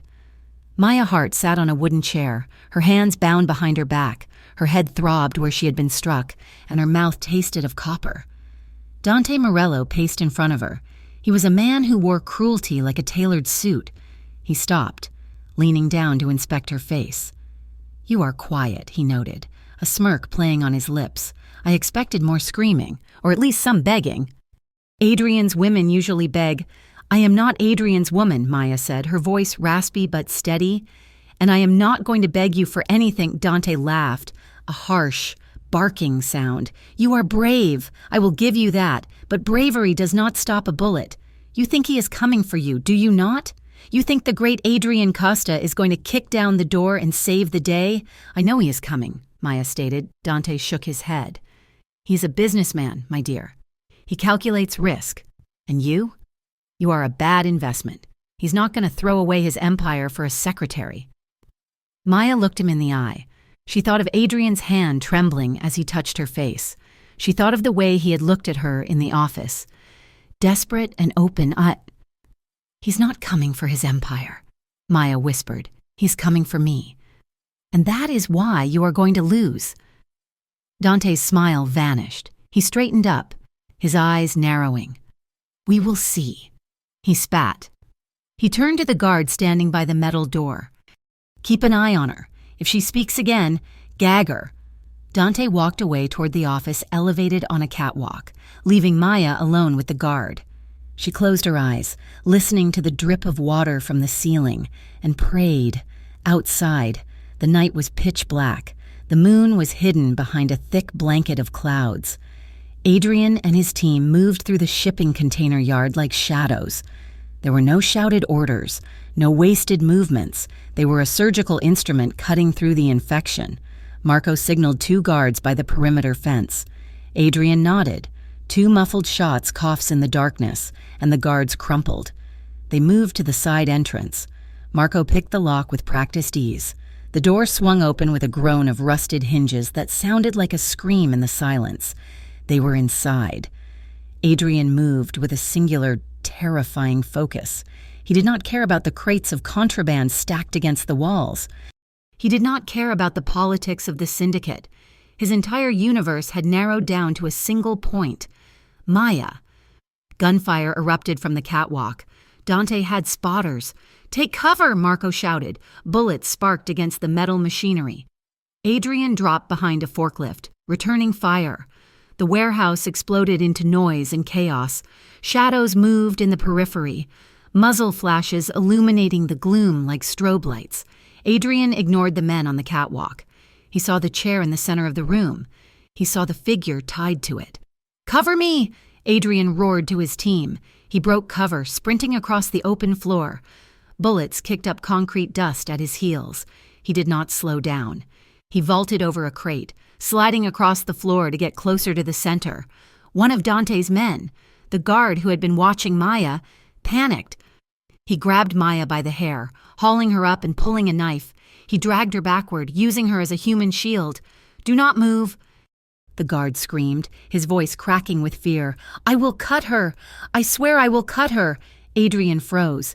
He stood up slowly, his chest heaving, his weapon raised. He saw the blade pressed against Maya's throat. He saw the terror in her eyes, but he also saw her watching him, trusting him.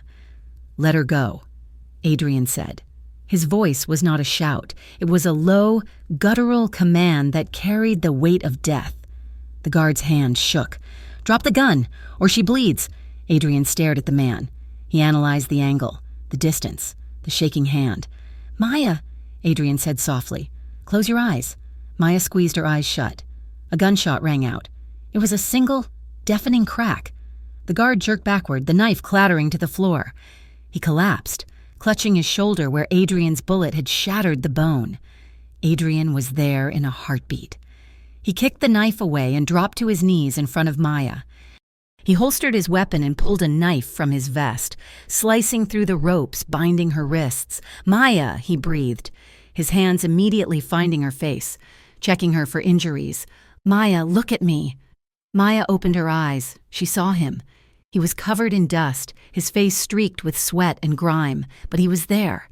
"Adrian," she sobbed, collapsing forward into him. He caught her, burying his face in her neck, his arms wrapped around her with a force that threatened to crack her ribs. He held her as if he were trying to merge her body with his, to pull her so deep inside him that nothing could ever hurt her again. "I have you," he whispered fiercely against her skin. "I have you. I am sorry. God, I am so sorry." Maya clung to him, her fingers digging into the straps of his tactical vest. She was shaking uncontrollably, the adrenaline crash hitting her all at once. "You came." She wept. "You came. I will always come for you," Adrian vowed. A slow clapping sound echoed from the catwalk. Adrian stiffened. He stood up, pulling Maya behind him, shielding her body with his own. Dante Morello stood at the railing, looking down at them.